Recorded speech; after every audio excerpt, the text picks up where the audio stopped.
7 minutes past 10 o'clock on the Two Blokes Chatting radio show, and we are delighted to welcome to the microphone Australian basketballer, brackets and work colleague, close brackets, Alice Kunek. G'day, Alice. Good morning, how are you? Doing very well, except I'm drowning here. I've just knocked over a glass of water in front of me on my computer and everything, but it's all good. We'll work it out. It's under control. Well, I'm glad everything's under control. Yeah. So you are an Australian basketballer, and we could knock over that bit of the conversation in about a minute and a half. So let's go back to where it all started. You're a Melbourne girl? Yeah, Melbourne girl. I played my junior. I actually started when I was 5 years old. I started at the Blackburn Vikings. I'm not sure if people are aware of the area.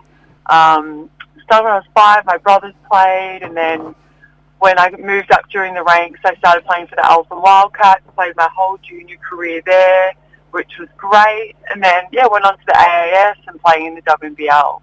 So, I don't think we're being rude to suggest that you are in your 30s. Is that fair? I am. I'm in my 30s. I'm a 91 baby, so I'll let everyone do the math. Yeah. So that means you've been playing at some level since 1996. I would have thought the profile of basketball has changed a little in that time in Australia. Yeah, it really has. It needed to, and I'm glad it has. I think basketball all around the world, the profile has truly changed, and that movement of supporting women's sport and the Matildas and basketball, and now what's happening in the WNBA, the whole landscape of sport and basketball has changed, and I'm very grateful for that. I'm grateful that I've been a part of the journey and paving the way for the next generation. But where I started my first career in terms of dollar salary to where it is now, it's a very different ball game. Ball game. See what she's done there? Yeah, very good. Yeah. Alice, I do have a friend who regularly appears on this radio station, Emma Webb, who's now in her mid to late 40s. She's done the college basketball thing in the USA, as many did, but it appears now from research that there's a lot more young Australian athletes are looking at the college system in America. But does the same opportunity pop up in Europe for young Australians to go over and maybe earn a reasonable basketball living if they're not too bad players, sort of late teens, early 20s? Yeah, it does. The college system when I graduated from the Australian Institute of Sport wasn't very popular. If you wanted to make the Australian team, you didn't want to be gone for 4 years. So you kind of stayed in Australia. That's why a lot of my age group, we actually stayed in Australia and played WNBL quite early. But the landscape of that has definitely changed. There's kids getting NIL deals. They're basically earning up to 500,000 USD. Some kids or some players who are quite talented. So the optionality has just grown so much for these athletes. But I think with that comes that, yes, there are people that go and play in Europe and China and they explore over other parts of the world, but it's almost shifted so much that it's a bit of a false reality, because there's kids that earn up to 300, 500,000 in these NIL deals in college, and then they come to the European League or the Australian League, and the money's just not the same. So it's probably a bit of a reality check that some people don't want to have. But there's definitely the option to go and play in Europe and play in China, but it's tough. I've played a lot of years over there, and it's not easy. You're away from your family and friends. You're alone in a different culture and country, but it also has so many growth factors that help you for the rest of your life. I suppose the best part about all of that is that, like the more popular sports in Australia, Australian rules footy and cricket that we grow up with, there was always a pathway there. But in a sport like basketball, there's a huge amount of participation in our region, and I imagine right across Australia. But there is still a pathway if you want to hit that elite level, whether in Australia or other parts of the world. There is that next step you can go to and earn, a reasonable living, if not a particularly good one if you're very, very good. But the opportunity's there to keep driving youngsters. Yeah, there is. And I think nowadays there's opportunity for everything. You've got access to absolutely everything at your fingertips. If you want a training plan, you go on the internet or chat GPT, you ask someone, you get a mentor. There's the landscape of the training and the technology has changed so much. So for anyone who has those aspirations to become a professional athlete in any sport, there is so much help that you can get to reach your full potential. I think that's more the mental and how much you want to do it. So yes, it takes a lot of hard work, and nothing good comes easy, but if you're willing to put in that hard work and to really make something of a career, there's absolutely the option to do that. So I think kids are in a really beautiful spot. I think people growing up, they have so much around them, so much access to things to help them. And look, you see what's happening in the WNBA. I think they had a 400% pay increase. The minimum salary went from $78,000 USD to nearly $300,000. That's just insanity. Yeah. That just shows the growth of the game, particularly in the US and around the world. So there are kids out there who are 5 and who live in Blackburn, in Melbourne, and maybe wandering down to the Vikings for a run. Mm-hmm. From that point to being, I guess, recognised as a potential Australian basketballer, let's sort of not get to the Australian because we want to talk a bit about that process as well. What does the pathway look like now? Are there scouts going around to junior clubs from Basketball Australia, or whatever the organisation is called, looking for kids to go onto that, or do you almost have to elbow your way to the front? No, there's a really good pathway. Basketball Australia does have a really good junior pathway. You start at your junior club, you work your way through the national system. I was lucky enough to play for Victoria Metro from under 12s right through to under 20s, and there's so much exposure in these tournaments that the kids do. Then there's a pathway through to the COE, which is the Centre of Excellence, Mm-hmm. the Australian Institute of Sport.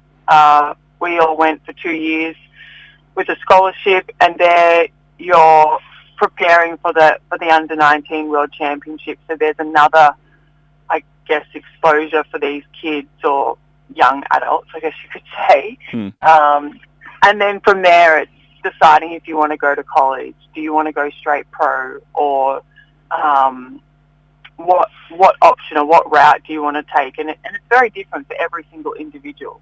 Some people don't want to leave for 4 years. Some people are homebodies. It's very dependent on the individual, but there is a lot of help. There's a lot of guidance. We have a really good national program. I think it's just keeping kids in sport. Yeah. That's probably the challenge that's Australia-wide. That is there enough money in the sport? What competing sports are there that they're competing against? And, you know, how do we keep kids in sport? Yes, you want kids to do studies. I think that's really important. I know for me that was such a big thing, to have something to fall back on and to give you some balance and some reality that, you know, I think you should always be studying or working or reminding yourself that there's a whole big world out there, not just basketball, but there definitely is a really good pathway for Australian athletes, and I think, you know, that's in the AFL, that's in soccer, basketball, netball. We just see sport thriving in this country. So as a 14-year-old, let's pluck that age out of the air for no particular reason, you're going through a stage of your life, year 8, year 9, you're playing a lot of basketball, not necessarily you, but someone coming through the process, playing a lot of basketball. When you're at these centres of excellence or pathway programs or scholarship programs, how much different in terms of your educational opportunities are there? Are you doing a normal year 8, year 9 and playing a lot of basketball outside of that time, or is it sort of dominate your education a bit? It does dominate a lot of your education. I know when I was in 7 to 9, even 10 and 11, I did a lot of those tournaments, the national championships. So you're training every weekend. You might have a midweek training, and then you go away for potentially a training camp. And then you have a week where you either might go to Ballarat or Sydney or Newcastle or Townsville for these national championships. Then you're also doing your club stuff. So you're doing your club stuff. You're doing the state program, then you might get invited to a national program. So for me, from my memory of being a junior basketball, it was a lot. And I was at an all-girls school for my situation. I was at an all-girls school that wasn't really a sporty school. It's where my mum and my aunties went, but that wasn't the school for me. And they didn't really, not that they didn't support it, but it was just... It wasn't as much of a priority. Yeah, it wasn't a priority. It wasn't a really big sports school. So I actually didn't enjoy it, I can be honest. It wasn't the best situation for me. And then in Year 10, I got a scholarship to Caulfield Grammar. And they supported basketball. I was part of the basketball team. That was obviously the prerequisite that I played in the team. But the 2 years I was there before going to the AAS, that was probably some of the best years of my schooling career, my schooling life. That I was at such a big sporty school. They were so supportive. We had such a great sporting environment. You never felt that you were missing, out on things. But equally, Caulfield had really high expectations on school and performing on the field and off the field as well. Well, it obviously hasn't impacted you too badly because, as I mentioned to Rob, and I may have mentioned on there, I can't remember, you and I have done some work together in recent weeks in a corporate environment. You've obviously studied. You've gone on to a professional career. If your schooling had been impacted dramatically, I suspect that may not be the case. Well, I probably up until, and I told this to someone a couple of days ago, probably up until Year 12, or up until Year 11, even probably the start of Year 12 when I was at the Australian Institute of Sport, I probably thought I was going to be a basketballer and I was never going to have to worry about anything else and earn all this money. And then reality hit. I went to the Australian Institute of Sport and I got really injured. I had a stress fracture in my foot. I'd just come off a jaw surgery. And the reality that maybe you may not make it, and you've gone from being a big fish in a small pond, you're the best up until your whole junior career, and then you go to the Australian Institute of Sport, and all 12 girls are all good. Everyone's competing for a spot. So that was really when yes, I always, attended school and studied and did the right thing, but it was probably in Year 12 that I really thought, I really need to knuckle down in school and get a good ATAR score and really make something of this, because you never know, basketball can be taken away at any time. And then from there I went on to do a commerce degree. I did a master's, and like you said, what we've spoken about, I fell into that internship role with the Australian Opals with Seven Consulting. They were the major sponsor of the Opals, and I just thought I may as well add some more study and experience to my resume. And I've been lucky enough to come into this role in Seven Consulting and, with you. So I really had to shift my mindset and make school a priority, and I'm really glad I did, because I've got 2 degrees under my belt. It's given me a lot of exposure to different things. It's always kept me balanced. I know a lot of athletes can just be all basketball. That's not me. I need the balance, and I need something to take my mind off things. And just to remind you that there is a big world out there. Yes, basketball is important, but it's also important to have other interests and to diversify yourself as well. Alice, I'm guessing a little bit here along timelines, but is it possible that you may have had posters of Lauren Jackson on your wall as a youngster and then maybe crossed over on the court even in reasonably recent times? And if so, what was that like? Yeah, I did actually. I remember there was this Nike, however you say it. There was I must have been in a magazine or something, and it was Lauren. I think it might have been Penny. And I remember just thinking, those two are just incredible athletes. And I was like, I want to be like them. I want to go play in Europe. And I clearly remember it. We were renovating our house at the time, and we were living in a different house. And so I just remember it on the wall. So it kind of did come full circle. My first year playing with Penny was in 2014, and Penny had always been an idol of mine, the way she played, the way she composed herself, what she'd achieved overseas in the WNBA and in Europe, and the same with Lauren, what they'd achieved back-to-back seasons.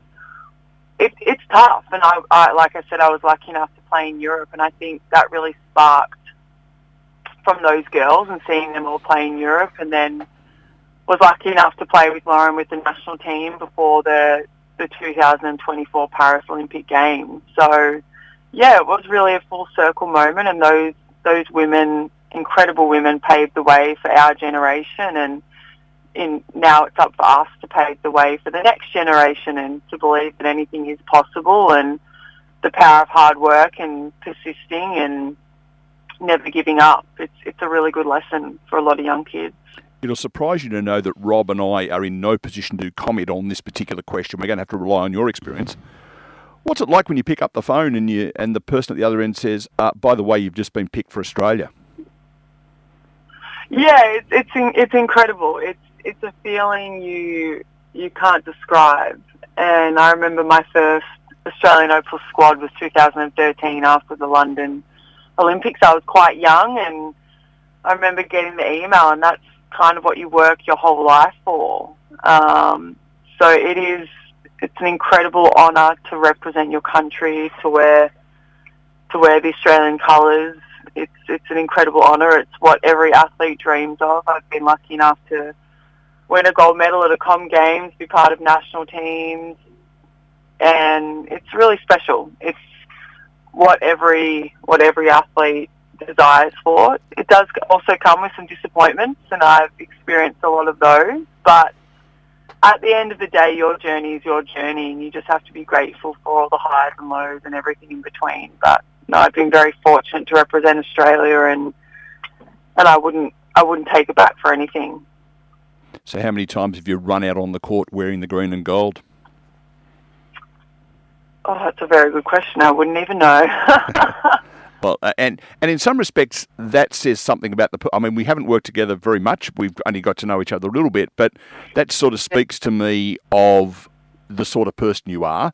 I reckon the people who can quote their statistics are caught up a little bit in the, look how good I am, look what I've achieved. Whereas for you, it just seems to be just another thing you've achieved, and that you know, another game coming, maybe another game not coming, whatever. You've done what you've done, and you know, as you said, part of your journey. Yeah, it is. And I remember my dad told me when I was kind of in the thick of working out if I was going to make it, I was on the brink. I was in the national team, but I think I was the last cut before Rio. And I remember just being obviously so devastated, but my dad just said to me one day, you just can't get too high or low in life. You've just got to stay really even keel and really just stay focused on what's important and keep your priorities. And yes, that's definitely been easier said than done sometimes. And you can kind of you can lose your way a little bit sometimes. But I think for the most part, for me, it's been about the journey and really hard work. My grandparents came from Croatia and Slovenia. My mum's parents came from Ireland. They came and gave us a beautiful life here and sacrificed so much. So hard work and resilience has always been a big part of me and my career and my story, and that never giving up attitude, and just really not comparing yourself to other people, and your journey will always be your journey. No one can take that away from you. And just because you don't make something or you miss out on teams, someone's opinion of you shouldn't change your opinion of you. And I think that's been a really big thing for me over these last few years, and just kind of finding my own path and my own journey and making it special for me, but keep inspiring others along the way. Well, I have compared myself with you on one factor, and that is you're about the same height as me. Which we are very similar height, yes. And there's a man who works in the same office with us who is 6'9", who's played a bit of college basketball. And good morning, Callum. I believe he's listening in. When I'm standing with someone who's the same height as me, and then you've got about 7 or 8 inches taller than you, he's a big man. Yeah, Callum is very tall. It's funny because I forget that we are so tall. Yeah. And when you're surrounded by athletes all the time, but then you come into a work setting and you think, oh, yeah, no, I am a lot taller than... Alice, it has been great to catch up with you and have a chat on the wireless this morning. Congratulations on everything that you've achieved on the court and off. I'm confident that whatever the remainder of your basketball time looks like will be successful, and that you will go on to do amazing things in business as well. Well done, you. Oh, thank you so much, Neil. I really do appreciate it. It's been great chatting this morning. Good on you, Alice. We really appreciate your time, and as Neil said, best wishes with whatever you do in the future, but it seems you're well prepared. Oh, thank you. Alice Kunek, Australian, in fact, according to your Wikipedia page, Australian-Irish basketballer, interestingly enough. But we'll call you an Australian basketballer for the sake of this argument. What do you say? Yeah, no, I'm very lucky to have that European passport. It's been very helpful for me to play in Europe. I can imagine it would be. But definitely Australian basketball, yeah. Good on you. Thanks, Alice. Thank we'll talk you, soon. Alice. Thanks, guys. Have a great day. There she is. What a superstar. Yeah, that was very good. And the thing that, you know, we talk about the fact that, you know, an Australian cricketer has a very high profile. I think during the week I said, we're going to be able to chat to Alice Kunek. He said, who's she? She's played it for Australia over 100 times. I suspect she knew exactly what the number was, but didn't want to make a big song and dance about it. But just another normal person who has to go to work every day to earn a quid to play basketball. Exactly what we're talking about before 10 o'clock. Yeah, and the difficulty of the balance, but you've got to have a fair bit of toughness about you. And I love the story she told about the realisation during Year 12 that, oh, hang on a minute, this might not be what I dreamed it is. What's Plan B? And then instantly clicked into Plan B. That's a great story.